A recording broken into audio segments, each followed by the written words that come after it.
everybody. Welcome back to another exciting adventure of Ask the Masters. And I have the pleasure of interviewing a friend who came to California 10 years ago from halfway across the world, a guy that I consider a close friend and an artisan that is amazing. Ian Middleton is in Perth, Australia, and that's where he sits today, joining us here on Ask the Masters.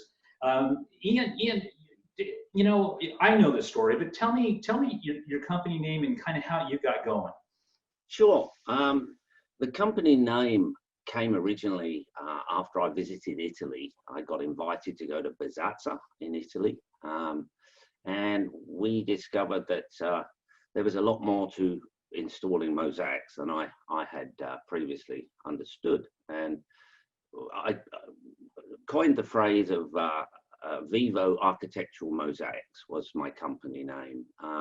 Vivo in Latin is actually alive, and viva is life. And when I went to Italy, they insisted on a white background for your tiles to bring them alive. So that's really where the name came from. However, I took the I out of it, as my name's Ian, starting with an I. And the Australians love to put an O on the end of words. So we've got Doggo and Bono and Jano and Jono. So we, Vivo seemed to fit in. So then, of course, my nickname became Vivo. Mr. Piazza was another one. But that's sort of where the name came from. And then we, you know, I sort of started to branch out a little bit and look at Cetus tiles and trend mosaics and Oceanside and Lightstream. But that's briefly where the name came from. But lovely to see you again. Yeah, nearly 10 years. Amazing how time whizzes by. Well, you know, I get to watch it here from the States because, you know, your projects and the way that, you know, you are a world-class tile setter by far, and you're a teacher now. I know that you teach at the local colleges and trade schools to the tradesmen coming up on how to install tile, how to appropriately waterproof pools. So you've got a little project you're going to introduce us to today. Yeah, I've got a little project. This is sort of a teaser because to do a whole swimming pool would take, you know, it takes me weeks sometimes. I've got a little project that I'm teaching some students, and you sort of bear with me because this is a module set up purely for training. There's no pumps. There's very few penetrations in the thing. It's built out of blocks, and it's quite an advanced area of tiling for a student to sort of comprehend. So I introduce it slowly, and we suffer here a little bit from products. We don't get the same idea of products that America gets. We do have laticrete mappe now, but 10, 15 years ago we didn't. So it took me a little while to realize I was actually making some of these products myself on site. And when you buy the product, particularly from laticrete, it's all bagged up, ready to go. We suffer a little bit here. We don't tend to have a good labor force. We have one man and his ute and his utility and his dog, and that's the end of it. It doesn't employ lots of people. It's often one man and his dog. But I've got a little project for you that I want to start you off with, and hopefully, if there's interest, we can go on further and finally come up with the polished, finished mosaic. I've got a spa for you today. Wow. So, you know, let's. You want to go straight into there? Yeah, let's go straight into this. Let's take a look at some of the. So this is. Yeah. Go ahead and launch that. And while you're launching it, this again, it sounds like this is probably done over at the college or in your warehouse, and it's done on a block setup. Now, this looks like a failure to me. This was a failure. This is what I don't want to happen, and we've had so many failures with pools here. It's a very underestimated, educated part of tiling, and it really is it should be a completely separate sort of field of tiling, but it tends to be just a bolt on after they can tile a house. You can tile a pool, but it's actually very, very different, and you know, you're obviously aware of that. So I would love to have pool tiling as a separate entity, but let me just continue with this for you. Look, because this is basically what this pool, we're stripping tiles off. It gets tiled, you know, 2 or 3 or 4 times a year, and then we rip the tiles off and start again. So this was one of the students' work in a corner of the pool with some ceramic tiles, and you know, he did very, very well. There was some odd corners that we sort of worked through, and he ended up with a very nice finish. So we're going to strip that off completely in these quick video slides here. I've got about a dozen or 15 slides, so it might take 15-20 minutes. Perfect. So, and then if there's interest, or we can generate some questions or some, you know, because I'm old enough and ugly enough to take criticism. I don't have a fantastic camera. I don't have the glamour shots. This is really raw, you know, how it gets to the, that's the spa. Okay, that is my spa. And I'm having a vanishing edge all the way around that. I don't know whether you can see my mouse there. Can you? I probably can't, but oh no, we can definitely see the mouse. We see it right there with your screen. We're setting up an edge there, and one of the things I'd like to show you here is this watering can with a tube. It's a water level. When you're outside, quite often you can't see a laser, and many lasers aren't perfectly accurate. So if you can get this vanishing edge absolutely level to a millimeter, you hardly need any energy or any power to run the pool. What happens in the real world is that it's 5 mil out, 5 mil, quarter of an inch out from one end to the other, and you get a dry spot on the wall, or you have to upgrade the pumps to compensate. So the water level is one of my key things, and we've got a really rough wall. So I wanted to show you some patching, mortar, and some finishing techniques that we want to get before we can put I'm going to put glass mosaics on this pool, or we can imagine we're going to put glass mosaics on this pool. And they're very, very different to ceramic tile in as much as you need a flat surface, an absolutely plumb flat surface. And often to get that is very difficult because it takes a little bit of time. And I think people quote swimming pools, but they don't quote really the preparation of the swimming pool. It's all about putting tiles on, and the guys just want to get there and pump out meterage or square footage to earn some money. So this is really, this little 15 minutes is about preparing. So as you can see, there's holes and where we've chiseled off stuff. I also want to run through some tools with you as well in a minute. But I use these little things called Dutch pins. They're called Dutch pins here. I don't know whether you call them that there, but they'll hold up various structures on a swimming pool, this being a vanishing edge frame, but it can also be used as a ledger board. There's also a huge redback spider in there that we also have an issue with in Australia. Poisonous things, but it just bobbed its head back in just as I was doing it. But there's my watering can, there's my water level. Yeah, I'm gonna sit back through that there.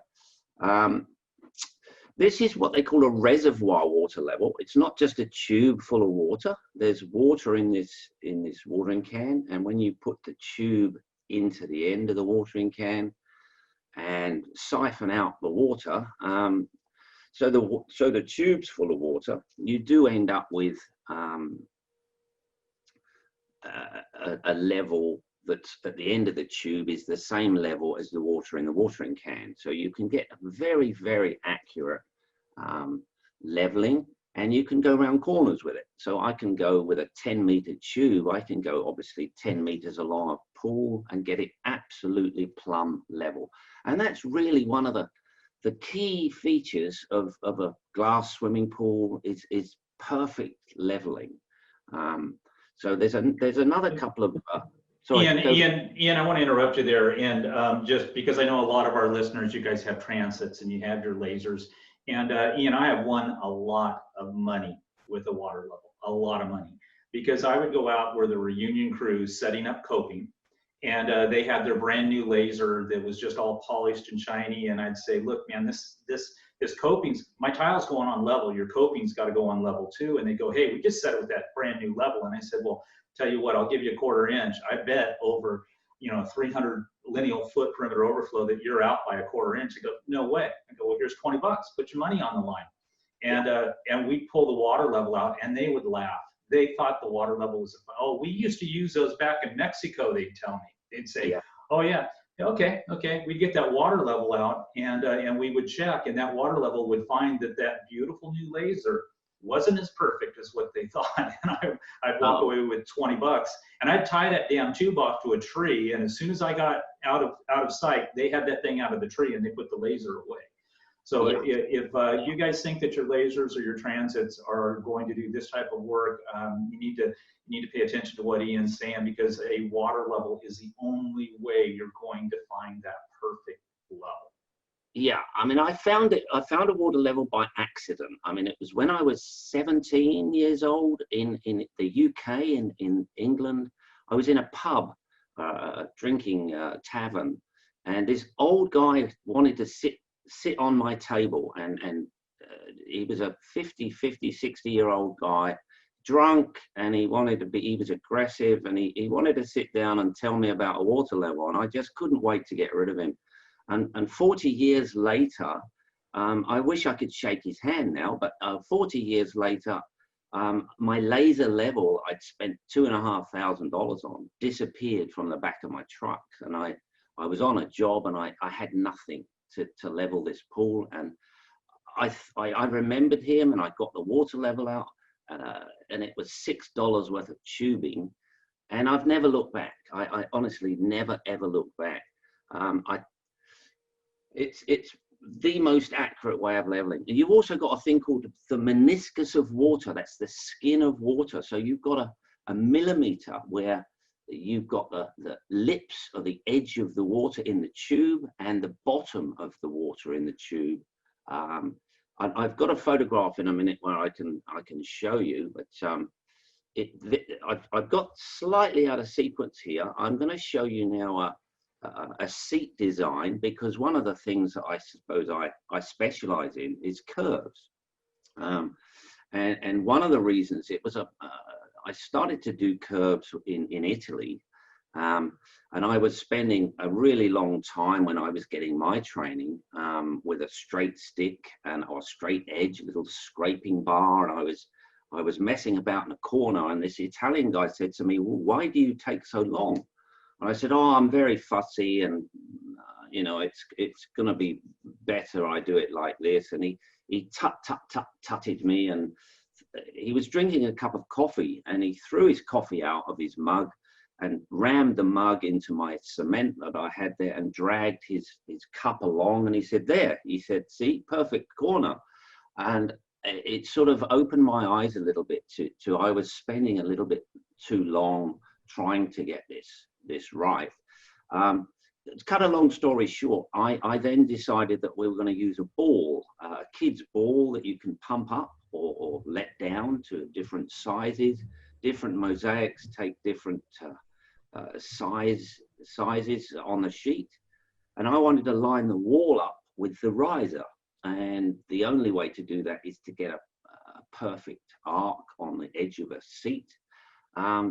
And then I discovered classical architecture of all things with Fibonacci and Cyma reversers. So I used to do seats with the same angle at the back of the seat as it was where your knees sit, if that makes sense. So Oh, wow. I've jumped forward here a little bit. This is a cyma reversa. This is it's meant to be the same shape at one end as it is the other end. This is a solid plastering technique, really. And if you lay that on the seat, this is the back wall. And this angle at the back wall, what I hated about spas, traditionally with glass mosaics or with tiling a spa, was that you sit in the seat and you slide off it. You know, you just literally slide off the seat because it's flat and square. So I'd started these sort of ergonomic sitting position. So you want something that your bottom, your backside can sit in and doesn't push off the chair. So I incorporated these into my designs. That's the front seat, the front element of the step, and this is the back. And then you can lower this back to give you a nice, comfortable sitting position. As comme ci, comme ça. There's the seat, and I particularly sort of, I want you to see all the nasty spots and the fillings and the bits and pieces, and we've got people that will tile straight on that, no problem at all. That's something that I want to show you sort of now and refine that to get some smooth pieces. These are some of the tools I would use to do that. As you can see, this edge has been tiled before. We had ceramic tiles on there. So this little device here, fitted to an angle grinder, is a grinding tool to take off all the nibs and bits of concrete that you've roughly started. When you get a gunite pool or a shotcrete pool, which is usually squirted at high pressure out at a wall, you create a swimming pool. In Europe, they tend to pour the pool in a frame and then vibrate it in. It's a little bit denser concrete. And obviously I've got blocks here, I've got concrete blocks, but this really represents a gunite pool. And sometimes you've got to grind bits off, and it's still not smooth. So along comes, I think I've got some more tools here that we're using. Now, this is basically what I'm left with, as I've chiseled all the tiles off, and I've left with these lumps of concrete, lumps of bits and pieces, holes and voids that I want to fill it up. I want to make that as smooth as I possibly can. So I'll use a patching mortar at this point. But one of the things I see a lot of is they'll put the patching mortar straight onto the concrete, expecting it to stick. And often it doesn't. And you end up with drummy spots. We've got another issue, certainly in this country, where it's not mandatory to waterproof a concrete swimming pool. And water can get into the concrete and rust the rebar inside it. So I've always insisted on a waterproofing program, which in a way is a whole nother area of we can do a podcast on just waterproofing a pool, because there's dozens of ways of doing it. And if I asked 10 different tradespersons that how would you do a pool, I'd get 10 different answers. So basically with this, look, I want to smooth this off. So I'd use that grinding cup grinder, they call that, to take off all the rough pieces. But you are still left with a wobbly surface, a crusty surface. This is a carborundum block or a rubbing stone that you can also use to just get a finer finish. This is what you're left with when you're chiseling off tiles off a pool. You have these holes and lumps and digs, and so we want to fill those up. So I've got a patching mortar. This is also a no-no for any sort of glass, because when you put glass on, you want to push the tile flat to the surface. You don't want to leave it floating on adhesive. So it needs to be flat. So this was actually one of the other tools. One of my favorite tools at the moment is these battery-powered chisels, battery-powered angle grinders. Absolutely fantastic on site. So I'm looking for hollow voids, drumminess. I'm tapping everything all around the spar at this stage. It does take time, and this is where quoting a pool can be quite difficult, because you'll put a price in and then realize that you've got a week's worth more work than you thought you had. So quoting a pool is quite a key issue, and again, we can do some chatting about that at a later date. But this is sort of the next stage where I've rubbed all the bits off, but you can see there's voids here, there's holes, there's little bits that I need to fill up now. And I need a product or a material that's going to fill that, it's going to stick to that, and it's going to be robust enough to tile on top of, or to waterproof on top of, would be. So a patching mortar then comes along. One of the things I see a lot is they don't wet the shell down before they apply the next part, as it were. So you get this layering effect, which can be really quite detrimental to your work. You don't want to go through all this and find you've got a drummy render. I don't know whether they call it render in America, brown coat or whatever you want to put on the pool. The sand and cement thing here doesn't work very well. We've got such a difference between daytime and nighttime in our summer, because we're pretty deserty here. It can be, 110 in the daytime, and then it drops right down to, it could be 20, 30, 40 degrees difference from night to day. So you've got this huge thermal fluctuation that you want to try and compensate with. And of course, even the Romans had the ability to do that, but believe it or not, they used latex, which is what we use today. And my little story of the where SBR latex came from, as opposed to PVA latex, polyvinyl acetate, as opposed to styrobutadiene rubber.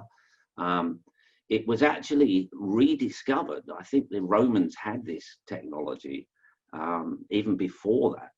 The Turkish had this technology of additives in concrete or cement with volcanic ash and lime and latex. But at one point, I think one of the tire companies in America, I think it was Goodyear, in about 1950, left their kilns on. They were experimenting with vulcanizing rubber, and they heated it up in a big vat, and they left the kilns on over the weekend accidentally. And when they came in on the Monday morning, this material had separated into two distinct layers. One was very, very viscous, very runny, like milk, and the other was very thick, like cream. And they discovered SBR and PVA. One is waterproof, one isn't waterproof. So additives, I've always liked SBR additives in a swimming pool, but there are many other things. There's acrylics and there's even epoxies these days. But dampening that surface for this particular material is crucial. So what I'm doing here is dampening the surface for my next coat on there to make this smooth. There's a couple there. So now I'm adding my patching mortar, really. This particular one I've made, but I know you've got a few in America we don't have here, and we've probably got a few here that you don't have there. Do you have a company called Grip Set in the USA? I've seen that name, but it's not something I see in distribution a lot. So. No, it's an Australian company. guy called Phil Scardino, I speak to quite a lot, because at one point we couldn't get laticrete. We live, Western Australia is so far from Sydney and the eastern states of Australia. It's a little bit like New York is to California, or New York is to LA. It's that far away. So the shipping costs to get the products here was outrageous. But at one point I was bringing it in just so I was happy with the pool. I didn't make a lot of money, I must admit, doing this, but I educated myself. But this particular one I've made myself, and I know you've got a company there called Vito Basecrete, which is a type of waterproofing, but it's not a patching mortar as such. And I know Mapei do patching mortars, and it's really what it is. It's a stronger cement. It's a strong cement, usually with an additive in there, and it can smooth out. And as you can see, I've done this particularly for a student. I'm doing half of it. He's going to do the other half. As you can see, the lines there of my trowel that I've left there. Very difficult product to smooth out. So I'll let that dry or cure, and then come in and sand that off with a very rough sandpaper or a rubbing stone. That's the result of the cut grinder I showed you earlier. So I'm grinding off glues and waterproofing to get back to the concrete. I want to go to the concrete. I don't want to put it on anything that's already there that may interfere with my bonding or my smoothness. And this is basically what I've left with. And today I'll go in and I'll rub that down so it's flat or flatter. And I'm going to put another coat on that. And like my name says, Vivo, I want that to bring the tiles alive. So most glass, if not all glass, is somewhat translucent. It has if you hold it up to the sun, you'll see light coming through the glass mosaic. So I need a white background because I want that to bring those tiles alive. I want to see all the copper and the colors that come through with the glass. If you use a gray or a dark mortar or adhesive, it will darken the tile. You'll get a different tone to it. And some of these tiles, particularly the Cetus ones, or there's a lovely, you may not have discovered, Mosaico Più in Italy. It's a wonderful, wonderful high-end mosaic company that do absolutely some beautiful stuff. But you want the white background to bring the colors out, and they mix copper and different materials to get purples, and there's some lovely colors that come through. So this is my sort of first smoothing out stage that will start to give me a flat surface. And I think this is where a lot of the tilers don't quote properly. They don't see the benefit, if you like, of smoothing that surface out. One of the things I've always insisted on since about 2008 is paper-faced mosaics or face-mounted mosaics. And I think we went through a long period here where they had masses of failures with mesh, and now we've got this plastic stuck on the back of the tile here. And some of it is okay and some of it isn't okay. And how do you determine which is okay and which isn't okay? I'd rather cut all that out and just do face-mounted tile. With face mount, there's no argument. You've got 100% of that tile can contact the installation or bond coat, and there's no argument. If you get failures with mesh or with the plastic that's stuck to the back of the tiles, who knows? Is that the problem, or was it installer error? So I'm very lucky I avoided 90% of that. I've had my failures, and I'd be lying to you if I said I didn't. I think I I failed my way to understanding what I was actually doing. Quite a lot of times someone will tell you how to do something and you do it, but your technique changes and you end up making a mistake, but you learn. You tend to learn through mistakes. Anyway, back to our water level. It's absolutely plumb all the way around. That's one of the close-ups there. I did, yeah, you see that. I did a short YouTube video on water levels at one point, and I couldn't find any on YouTube, so I put one on there. And there's a couple on my YouTube Vivo Mosaics site. So if you're interested, and it really is a wonderful way of leveling things off. But we'll go back to where we were. See, we've already soaked up 20 minutes, 25 minutes. I'd love to just do the next stage with you and for you, so we can Sure. Continue it on. Otherwise, it goes to hours. You start looking at hours, and I'd love to hear some interest from anyone that has any questions or statements, or we don't do it like that, we do it like this. Or as you can see at the bottom of this picture, that's my wooden frame cutout template of that seat that's in there, and I will use that back wall and the front wall as a guide and drag that along to give me that consistent seat positioning. And if you sat in that, it's so comfortable and so ergonomic and welcoming, that I think if you ever did something like that, you'd never go back to the 90-degree cornered glass swimming pool.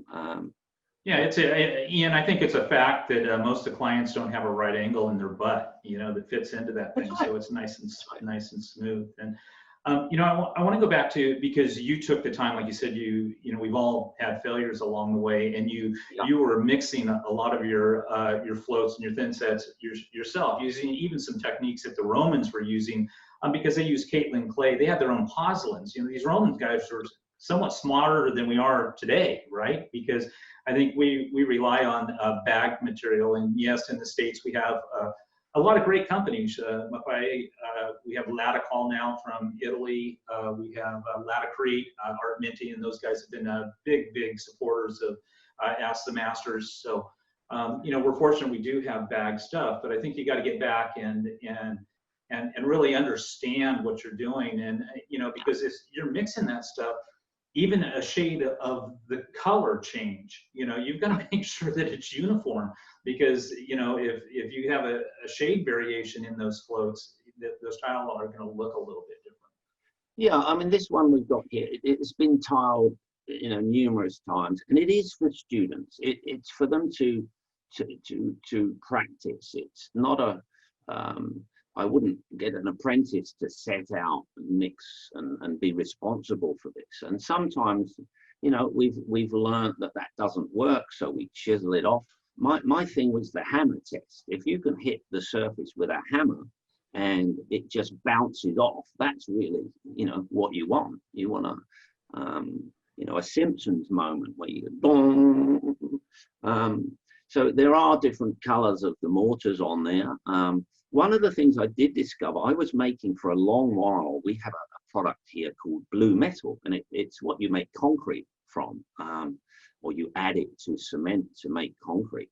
And they do a product called blue metal dust, and it's like cracker dust is another expression. I was putting that into my renders and my mortars to make sure I could get a thick enough coat. And then one day I bought a bag of, or a pallet of 3701, which was Laticrete's pre-bagged mortar. And I still say today, I was making that myself, but having it in a bag, you completely get rid of any on-site errors. If you've got an employee that you're saying, how much of that did you put into that mixture, or we ran out of that, boss, and I just added a bit of this. If it's pre-bagged, there's no argument. It's fantastic. So that started to come in here, pre-bagged mixtures, which I'm very grateful for. And Laticrete, you know, when all's said and done, are one of the best companies to do that. Mappe as well. Mappe is Italian, so but I got invited again to Mappe a couple of years ago, and I discovered they're selling $2 billion worth of product a year. Wow.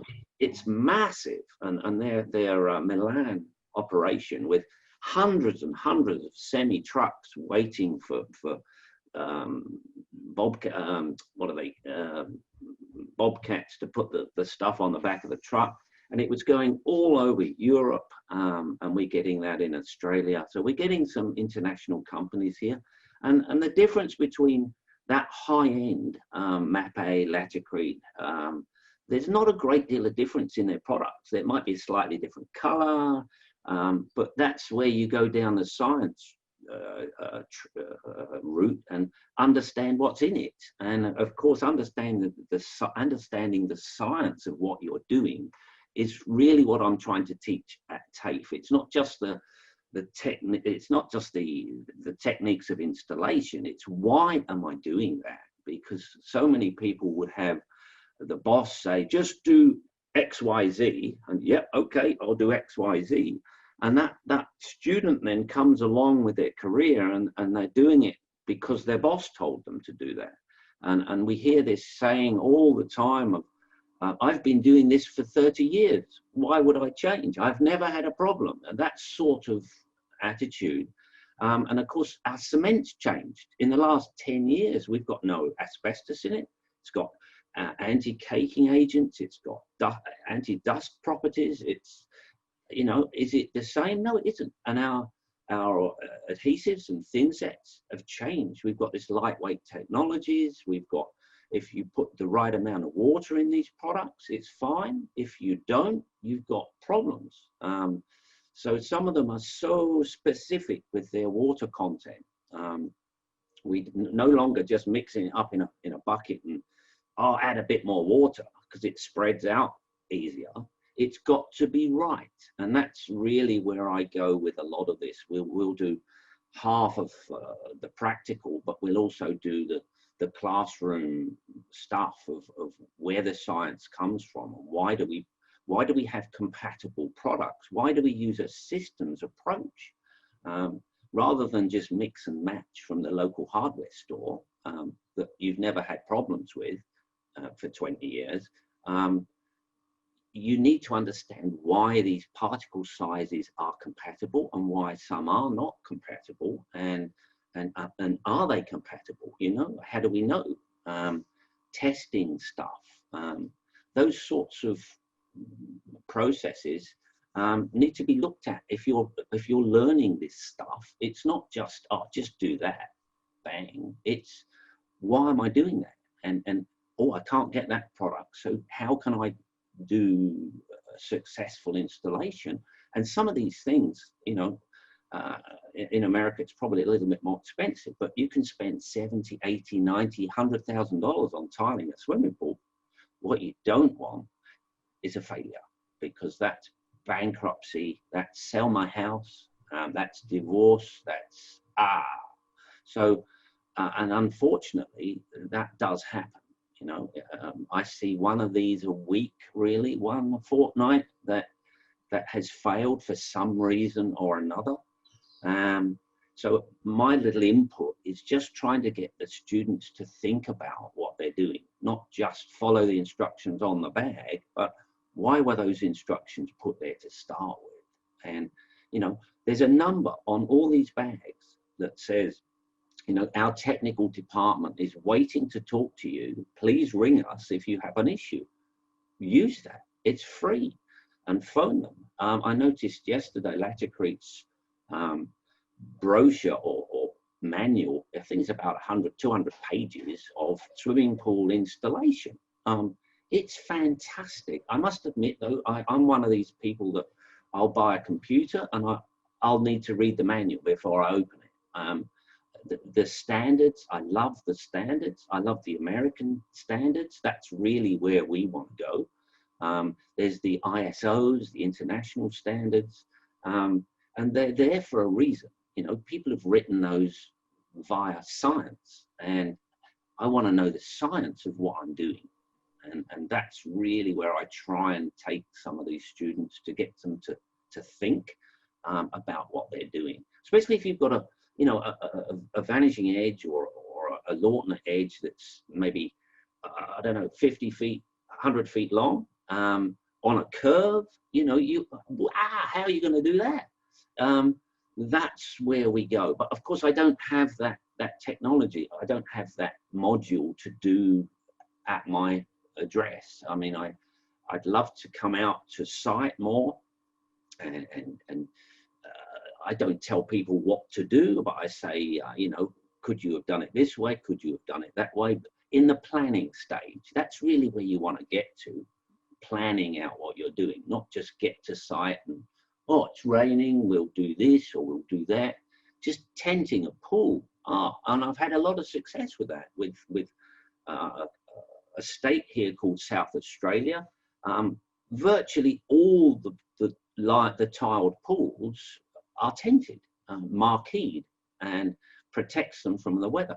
In Western Australia, nothing like that whatsoever. So in the full sun, they're putting the adhesive on the wall, talking, turning the radio up, going back, putting a sheet of tiles on, and the glue's skimmed. You know, it's skinned off. It's really about the environment that you're putting this stuff on, and planning what you're doing in stages, getting the right people to do what you want to do. And at one point I had 5 guys working for me, and I only had one guy doing the epoxy. He didn't know anything about the brown coat, the rendering. And then I had a guy doing the rendering. So they all knew separate parts of the business, because unfortunately, what tends to happen is you show someone everything, and they open up next door to you, and you end up with a rival company that you've taught them how to tile. But I'm getting older now. I'd really love to pass on some stuff and some mistakes I've made, and hopefully you don't make those, you know, or in an environment that you can make mistakes, but you can correct them because you know what you're doing. Once you've tiled that pool and you've put the epoxy on and you've put your glass mosaics on and you've got a drummy floor, nightmare. And, you know, just briefly, one fairly recently I went to look at, they drained the pool, no waterproofing whatsoever. And as I'm walking on the floor of the pool, you could hear it crunching as it was separating. And this whole swimming pool, and it was, you know, 1,000+ square feet of beautiful gemmy Basazza mosaics. And the bad news is, because you're never going to bring good news to a situation like that, but the bad news is you've got to go back to shell. You've got to chisel all that off, get a semi-trailer in, and tip $100,000 worth of glass mosaics into a skip, and goodbye, and start again. And that's ruination for many pool builders, tilers. So if we can get some sort of message out there of waterproofing, that would be one of my battle cries in the last 10 years. Excuse me. I mean, one of the other quick things that before we wind up, but waterproofing a pool. Most of the waterproofing materials that you use in a bathroom, for instance, you can't put underwater because they break down. So what do you use? Most of the adhesives that say to you, oh, can be used in submerged areas. That's great, but not for glass. What do you use? Where do you go to find that stuff out? And there's numerous companies, including yourselves, that are trying to teach people what to do. It cuts down the failures. It gives us a better reputation. And you know, hopefully with less failures, you're earning more money. And you get job satisfaction, and the quality. If you do quality, you'll get recalled, you know, and then all of a sudden you'll have 10 pulls in a row to do. And you get a reputation of doing a good job, and it just doesn't stop for you. Away you go, and you've got a few celebrity tilers in America that probably are at that level, you know, where they can't afford that mistakes like that. Everybody has a mistake. You often, you know, you might have a slightly different batch number on your epoxy that gives it a different color, and so you've got to be on top of that 100%, and managing that team is the art in America anyway.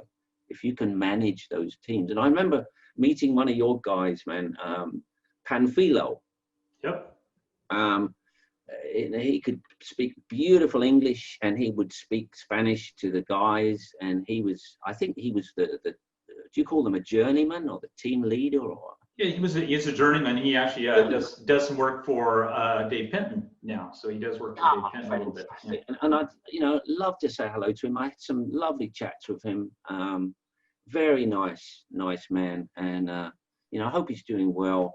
I really do. And I love the way that your work situation, how some of the crews work with 10-hour days, 4 days a week, and then Friday, Saturday, Sunday, they've got a three-day weekend. I mean, fantastic idea. We've got an issue here with a lot of people want a lot of money. The labor costs here are enormous. I think we're second to California. So 25 to $35 Australian an hour to work, just for a laborer. So the costs just blow off out the window. So anyway. Well, for everybody listening, Ian Middleton is a artisan, a craftsman, a teacher, a mentor. And Ian, how do people get a hold of you if they'd like to follow you, or you were talking about the water level videos on your channel? How can people find you if they'd like to reach out? Well, there's 3 YouTube channels. A couple of them are restoration. One of them is my business channel, which is Vivo Architectural Mosaics, and the other one is my personal one, which is Vivo Middleton. But you can find me under Ian Middleton, IAIN. That's Scottish, unfortunately. Thanks, Mum. Ian Middleton, or Vivo, VVO Middleton. And YouTube or Facebook. Facebook is the way of the future, not the way of the future to a certain extent, but very easy to catch up and deal with. And my phone number's on there. I'm only too happy to answer questions, or if we can generate some interest, we could do another podcast together, and we'll see the next stage of this, which is setting out and marking and whiting out everything. We are definitely going to do that. The interest in tile setting is always big here on Ask the Masters. And I just want to, touch and base with you again. I want to remind everybody, if you do reach out to Ian, that he is in about 16 hours difference in time frame. Where it's evening here. Ian just woke up, so he's a day ahead of us. So give him a little break of time. It's 6:45 here at AM at the moment. I'm just about off to work, but we're getting the sun. Our summer's just coming, so the sun's up, and it's going to get hot very shortly, whereas you're going to get your winter shortly. So complete opposite. I think I'm furthest away. The most isolated city in the world is Perth. Wow. So it's far away from anywhere, and it's beautiful because it's pristine and nature. It's gorgeous. But I'd love to do another part. So I'll take photographs. Next week we've got a young guy, Scott, that's coming in. Oh, and Regan, 2 guys, and they're going to finish it. Well, not finish it off, but they're going to prepare for installation of glass mosaics in this pool. So we might have the vanishing edge perfectly level. We have it all whited out. So I'll take photographs along the way, and when we get the opportunity, Randy, if it's appropriate for you, I'd love to do another 15 minutes and just show you as we go, because there's different parts, even putting the mosaics on, and as you take them out of the box, there's various things that you can do that will save you time and make you money, which is where it's all at. I love it. Ian Middleton from Perth, Australia. Everyone, please take a moment to like, comment, and share. Drop those comments in for Ian down below. We'll make sure we get it to him. Ian, thanks again, man. Good seeing you, and we will definitely check back in 3 to 4 weeks, and we are going to see how that project's going. So take care. It was good seeing you, buddy. Thank you. Thank you.